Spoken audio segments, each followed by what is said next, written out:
Hey guys, welcome back to another Mythic Legions review. Today we're looking at Lady Avarona from the All-Star 5s wave. On the back of the box we have the Arethyr wave artwork featuring Queen Arethyr herself, along with pictures of each figure from this wave on the side. Underneath we have a few paragraphs of lore on Mythic Legions. The side of the box has a small picture of Lady Avarona along with a short paragraph about her lore. Mythic Legions all come in collector-friendly packaging, easy to remove from the box without having to tear any of the plastic open. Lady Avarona was once one of the most powerful and respected families in the realm of mythos. During the First Great War versus Light and Darkness, Lady Avarona's family refused to join or support the Legions of the Light, believing that they would lose the war. After the Legions of Light won and the Dark Four were defeated and sealed away, the Avarona family were stripped of their power and banished from their homelands, marked as traitors. As time passed, the Avarona family had worked tirelessly to regain their influence at any cost, including aligning themselves as allies of the Legion of Arethyr. The youngest daughter, Lady Avarona, is the cruelest of the family and is driven by a pure hunger to take revenge on those who have disgraced her family. Let's check out some of the details. A dark steel helmet covers the entire face, with only a small slot open for the eyes. The face mask is detailed with small breathing holes and a small fin towards the center of the helmet. Opening up the helmet reveals more of her face, with details like her eyes, colored completely red, surrounded by black eyeliner, and her lips also colored red. We have a better view of the face guard from the side, where we can see small details like rivets and screws that allow the helmet to lift up. A red tabard is worn on top of the chest armor in a deep red that matches the color of Lady Avarona's eyes. Small details like a gray trim and belt clasp to secure the robe onto the armor. On the back we can see the brown leather harness that secures the chest plate to the body. Underneath we have more of that red tabard with a few wrinkles sculpted into it, as well as the usual large sockets we have here for Mythic Legion figures. The two upper shoulder sockets we will use later on in the review. Small plates of dark gray armor are stacked on top of each other on the shoulder, dotted with rivets. Spiked black plates of orcish style armor cover the elbow and arms of the figure, textured with worn out edges exposing the metal. The standard knight style gauntlets are used here, tiny plates of armor stacked on top of the back of the hands and fingers.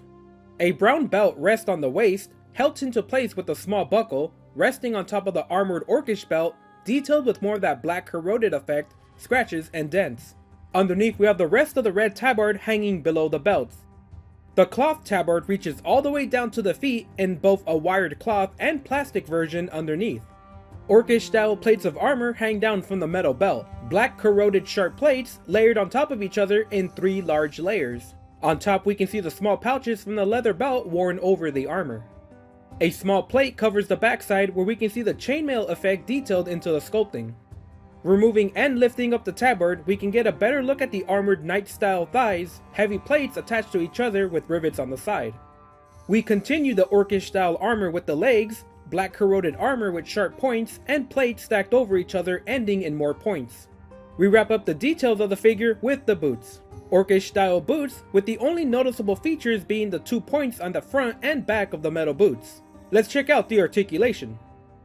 We have a ball-jointed head, and the face mask is actually able to lift up and down, shoulders that open and fully rotate, elbows that bend 90 degrees and have rotation,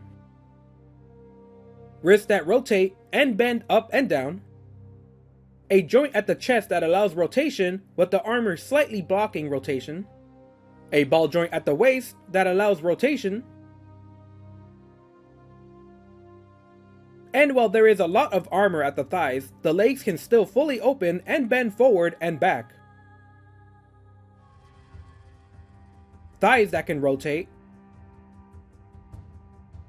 Knees that bend back, with rotation at the knee that's slightly blocked by the armor.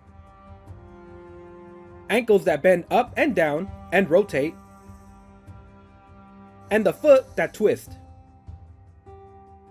Since Lady Avarona is a 2.0 figure, she's a bit more slim than the 1.0 body size of other figures, but still stands just below the height of a 1.0 body.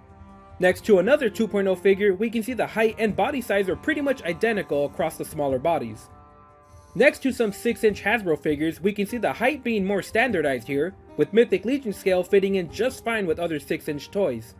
Using McFarlane's 7-inch scale, it really depends on the figure, but 4 Horsemen figures are just a bit smaller compared to this larger scale.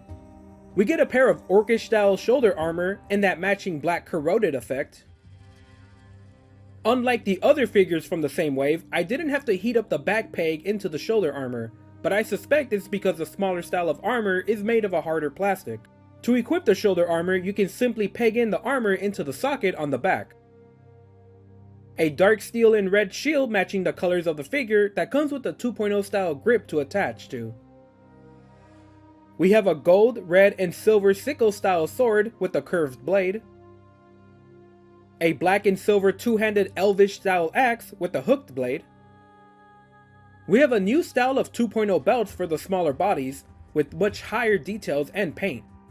Already equipped on the figure is another new style of belt, this one with small pouches and additional straps. And for some reason, an old 2.0 style belt.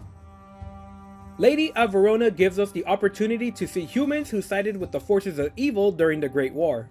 With a great color scheme of dark steel and red, the simple design of her character gives her an army builder appearance that's great for bulking up your armies, especially for the evil legions.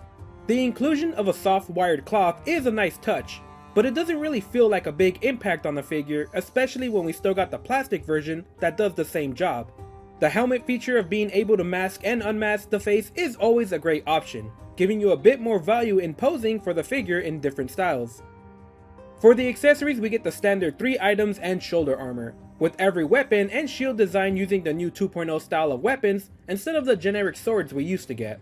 We get quite the number of belts as well, in total 3 different belts including the original style of belt that I hope to never see again as I have a ton of them now. While we do get the expected amount of accessories, there's no singular item that makes this figure a must-have, nothing unique that sets this figure apart. Lady Avarona is a decent figure that fills in a specific role not seen in the armies of Arethyr, humans, especially females to fight on the front lines. While that makes this figure unique enough on its own, it's too close to being a Legion builder at a full price.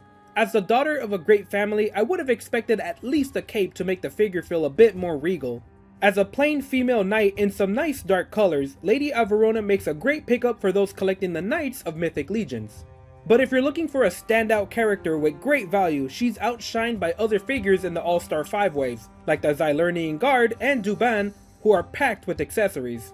If you're familiar with the female knights from the Advent of Decay series, Lady Avarona is more of the same with a nice dark evil paint job to complement the style.